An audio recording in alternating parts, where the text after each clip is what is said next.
Bonjour et bienvenue. Aujourd'hui, on va s'intéresser à un truc assez génial. Comment une recette de chimie, toute simple en apparence, peut devenir un véritable outil pour créer des messages secrets.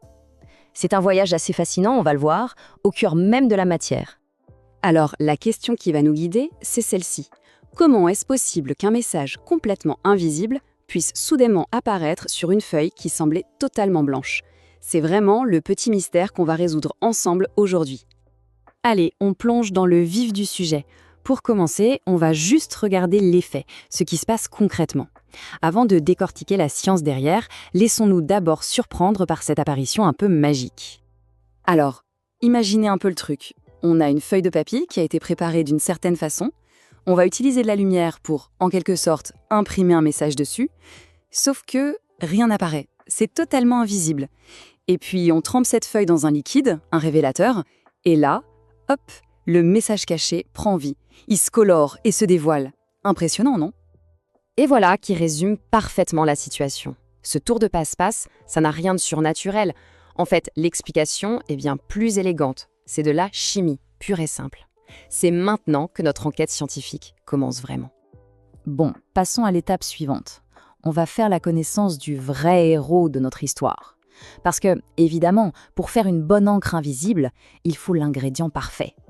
Et le voici, notre fameux agent secret, le ferrioxalate de potassium. D'accord, le nom est un peu compliqué, mais derrière se cache une substance chimique très spéciale, un type de composé qu'on appelle un complexe de fer. C'est lui la clé de tout le système. Alors, un complexe chimique, qu'est-ce que c'est exactement? En fait, l'idée est assez simple. Imaginez un atome de métal, dans notre cas du fer, qui se trouve au centre. Et tout autour, bien accroché à lui, il y a d'autres molécules. Ces molécules qui l'entourent, on les appelle des ligands. Pour que ce soit plus clair, on peut utiliser une image, une analogie. C'est un peu comme si notre atome de fer était prisonnier au beau milieu d'une cage moléculaire. Les barreaux de cette cage, ce sont les ligands qui le tiennent fermement en place. Ok, maintenant qu'on connaît notre ingrédient star, on peut se demander, mais où est-ce qu'on le trouve? En fait, on doit le fabriquer nous-mêmes. Il y a une recette à suivre, un peu comme en cuisine, mais version labo de chimie.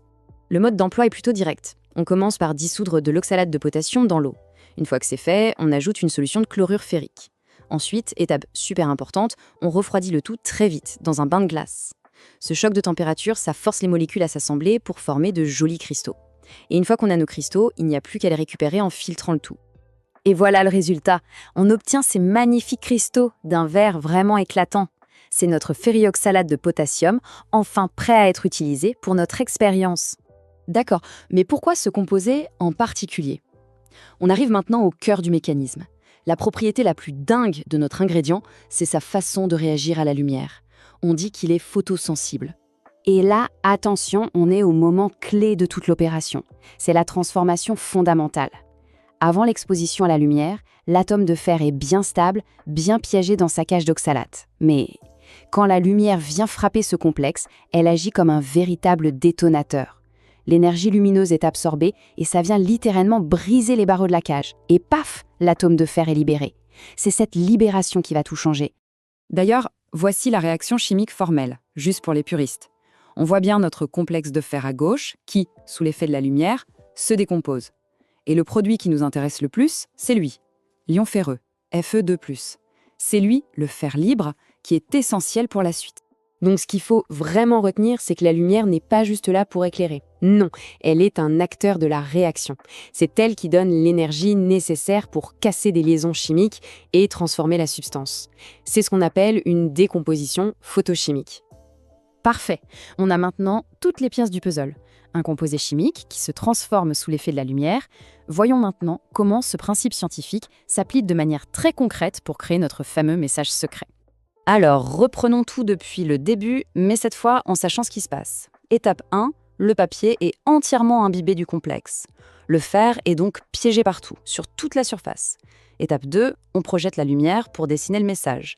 Et c'est seulement dans ces zones éclairées que la cage se brise et que le fer est libéré. Partout ailleurs, il ne se passe rien. Étape 3 et 4, on plonge le tout dans le révélateur. Ce produit, il a une mission. Il ne cherche que le fer libre. Quand il le trouve, il réagit avec et forme un nouveau composé, le bleu de Prusse, qui est intensément bleu. Et voilà, le message apparaît. Oui, mais alors pourquoi le reste de la page reste blanc? c'est tout aussi logique. Dans les zones qui sont restées dans le noir, le fer est toujours prisonnier dans sa cage. Du coup, quand on rince le papier, le complexe de départ, qui est soluble dans l'eau, est tout simplement emporté. Le révélateur arrive, il cherche du fer libre, il n'en trouve pas. Du coup, aucune réaction et le fond reste parfaitement vierge. Et ce qui est vraiment fascinant, c'est de voir comment un principe de chimie fondamentale, une réaction qu'on étudie en labo, peut avoir une application aussi directe et amusante que l'écriture de messages secrets. C'est la preuve que la science la plus basique peut mener à des choses vraiment surprenantes. Et on va conclure là-dessus avec cette idée en tête. Parfois, les choses les plus cachées ne demandent qu'un petit peu de lumière pour être révélées, que ce soit en chimie ou dans bien d'autres domaines. Merci d'avoir suivi cette analyse et à très bientôt.